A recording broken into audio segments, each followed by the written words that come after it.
a long way I can tell. A sudden spell came over me, and suddenly I fell. It's a magic world, I'm telling you. Mother Nature told me she needs everything that we can do as far as the eye can see. It's way too much, I cried and cried. We haven't got that much to give.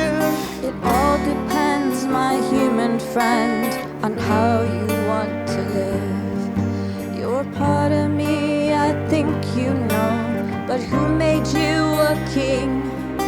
We stand or fall as one, you know. We start at the beginning.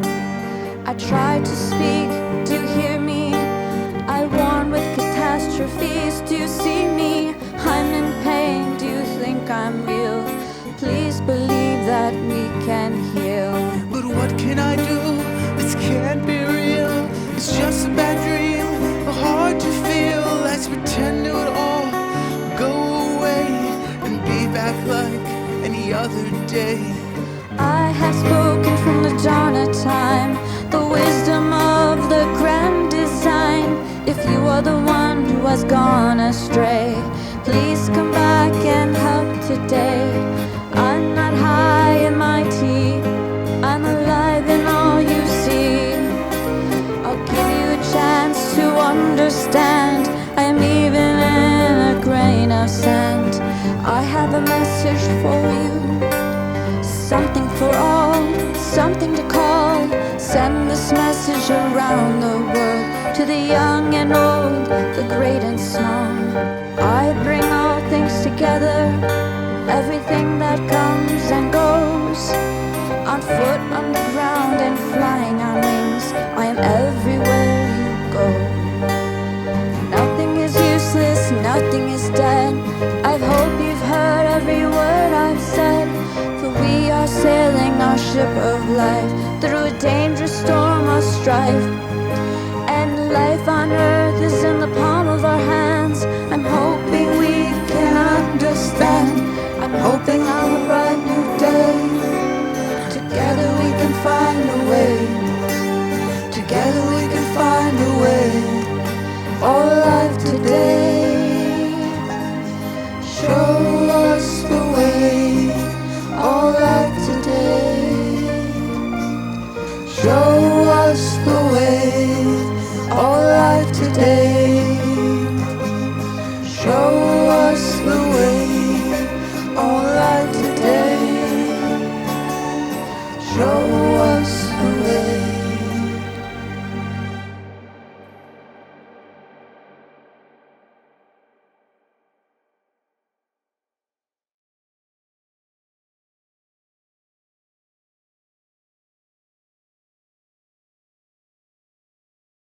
The Protectors of the Wood Adventure Series, episode number 206, Abby Meets with Alison. Abby lay in bed thinking about the preschool and the possible activities for tomorrow. In her opinion, building a city had reached a confusing stage. Floods had damaged the city. Sand representing snow was all over the place. Crumpled, dried-out leaves were scattered around. Kayla wanted a garden, and Franklin wanted a forest. How can we proceed? Well, we can make cuttings from indoor plants and root them in water or damp, loose soil. As she lay there tossing and turning, she imagined digging up a few baby oak and maple saplings and putting them in pots in a sunny spot.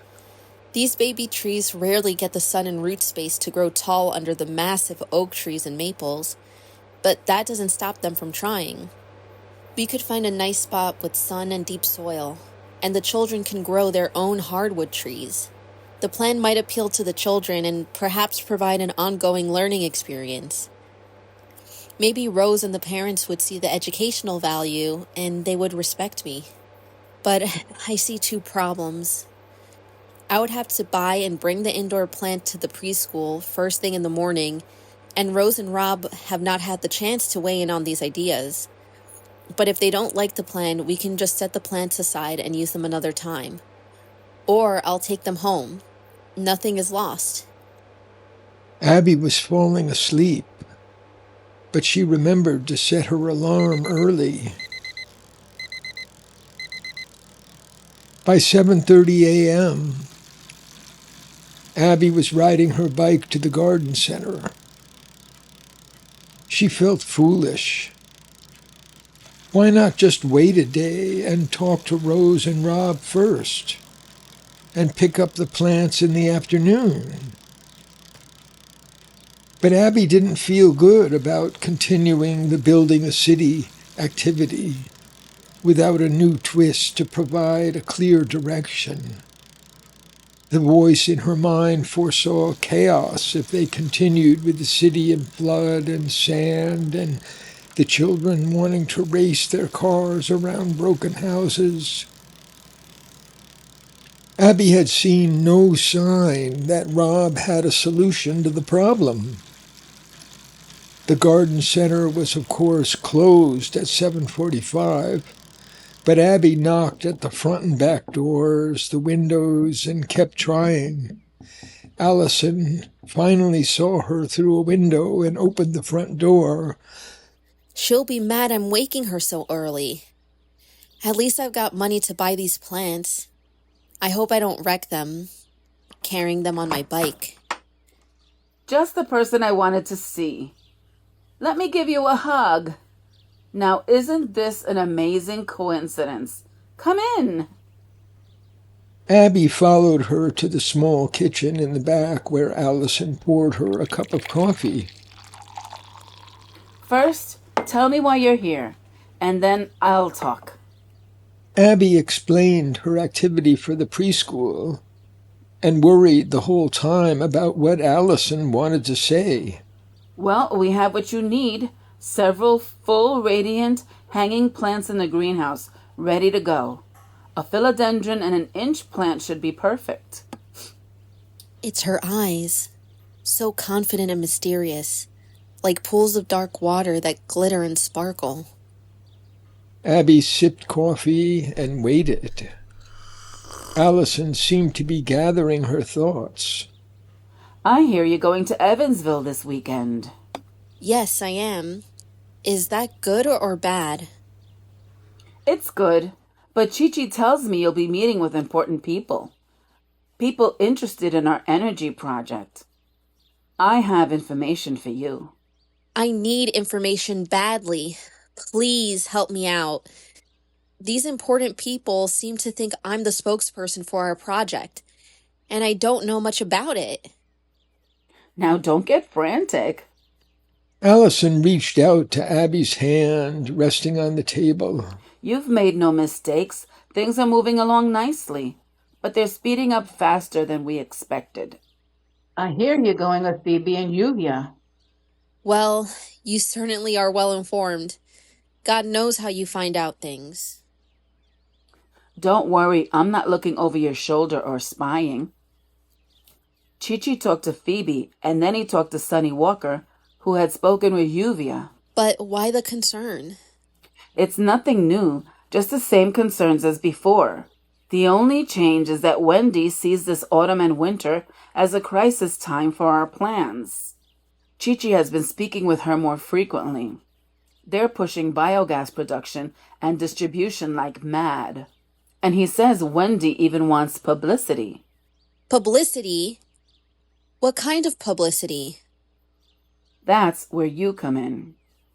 Wendy wants you to describe our biogas project this weekend to a group of people. With the help of Phoebe and Yuvia, of course. I need details. What part of the biogas project? To what people? And what details should I not describe? This is a long conversation, and I'm supposed to be at work. I'll drive you in the van. Just sit tight for a few minutes. This shouldn't be too difficult. Things are working out perfectly. Just relax and listen. Abby nodded and waited. I gather Jeremy has told you about his new job distributing biogas and converting car engines, furnaces, stoves, all sorts of things to run on biogas. Over the summer, we ramped up our production, mainly out on Fisher's Island. Fisher's Island. I was there once long ago. Just a few dedicated fishermen and women, and a lot of tall grass. The fishing has changed over the years. They started enforcing the license rules, and people couldn't make a living. But the tall grass turned out to be a big deal, and good jobs for a lot of people trying to survive. I remember the fishing huts and cabins and the boats. I was maybe 8 years old, and the field of grass was like 5 times taller than me. I couldn't even find a path. That stuff is scary. What sort of jobs? I'll try to hurry. Yuvia will tell you more and help you tell Amy Z's professor about it. Over the past decade, we've built digesters there, making biogas from giant grass. It's actually a relative of giant king grass, if anyone wants to know. It's indigenous to Fisher's Island and other places in the wetland. Sorry to be taking so long, but the point is that many of the people who used to fish now spend most of their time making biogas. The production there rivals that of the Half Moon operation. Even Sonny has his own biogas generators on his farm and at the West Isle, mostly using waste from Rivergate. And as you may have learned from Jeremy, biogas is made simply from food scraps and manure with a much smaller carbon footprint than fracked gas. Wow, I see. I feel like a fool, but I have one simple big picture question that people will raise, and I'm not sure of the answer.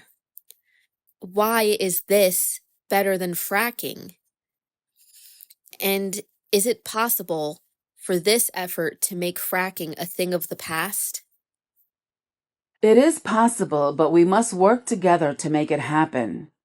Keeping fracked gas, an ancient fuel underground, will protect our water, air, and climate while paving the way for a healthier, sustainable future powered by clean energy. That's our goal, if we are to have a future. Wendy would like you to touch on the facts that biogas can tackle waste management and provide renewable energy. This energy project fights climate change by lowering methane emissions, and it's carbon neutral. Biogas also boosts agriculture by creating natural fertilizer, and it improves soil health. Wow, that's amazing! I didn't know all this about biogas. Not only that, it empowers communities by bringing electricity to rural communities and reduces reliance on wood-burning stoves. It also creates jobs and it reduces energy costs. In a nutshell, biogas transforms waste into energy, tackling pollution, reducing greenhouse gases, and empowering communities. This energy project will create a cleaner, more sustainable future for everyone.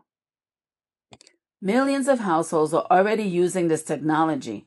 We're just adapting to our local situation and hoping to be a model for others to do the same. This energy project sounds amazing. I can't wait to learn more about it. I have so many questions. Jeremy and Chi-Chi are able to answer your questions. Jeremy could write a book about it. Okay, it's only 8:30. We'll choose the plants and be off.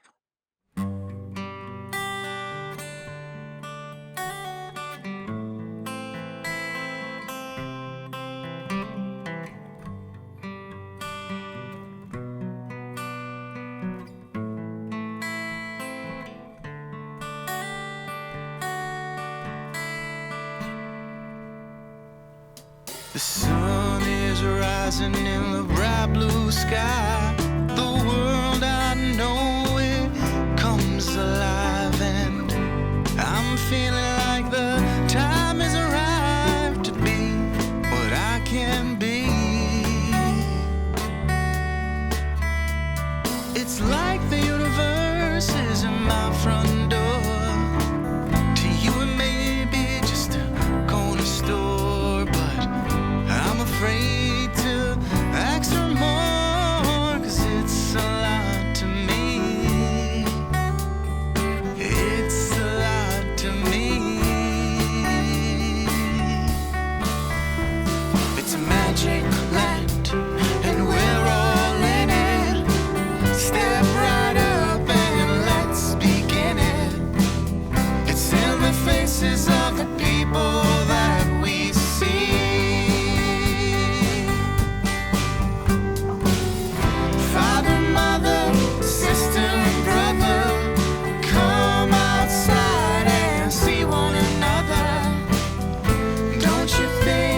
special how I feel.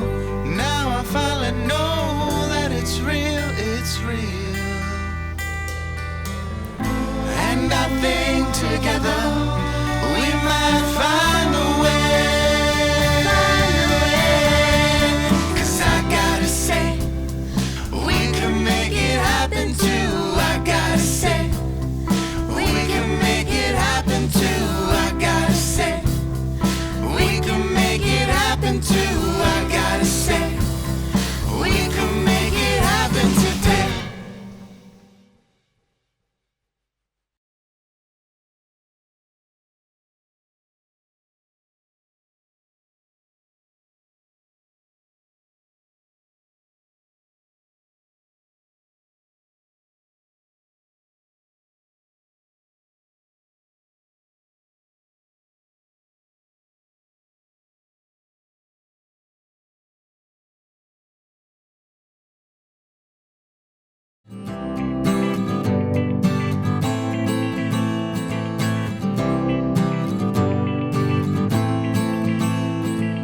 Trillions of living things are everywhere around.